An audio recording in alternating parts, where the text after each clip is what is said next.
Ang unang pagpapahayag ni Jesus tungkol sa kaniyang kamatayan.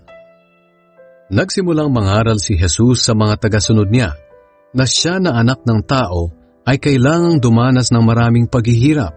Itatakwil siya ng mga pinuno ng mga Hudyo, ng mga namamahalang pari at ng mga tagapagturo ng kautusan. Ipapapatay nila siya, pero sa ikatlong araw ay muling mabubuhay. Ipinaliwanag niya ang lahat ng ito sa kanila. Nang marinig iyon ni Pedro, dinala niya si Jesus sa isang tabi at sinabihan. Pero humarap si Jesus sa mga tagasunod niya at saka sinabi kay Pedro, "Lumayo ka sa akin, Satanas! Ang iniisip mo'y hindi ayon sa kalooban ng Diyos, kundi ayon sa kalooban ng tao." Pagkatapos, tinawag niya ang mga tao pati na ang mga tagasunod niya at pinalapit sa kanya. Sinabi niya sa kanila, "Ang sinumang gustong sumunod sa akin ay hindi dapat unahin ang sarili. Dapat ay handa niyang harapin kahit ang kamatayan, alang-alang sa pagsunod niya sa akin.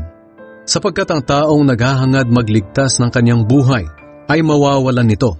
Ngunit ang taong nagnanais mag-alay ng kanyang buhay, alang-alang sa akin at sa magandang balita, ay magkakaroon ng buhay na walang hanggan.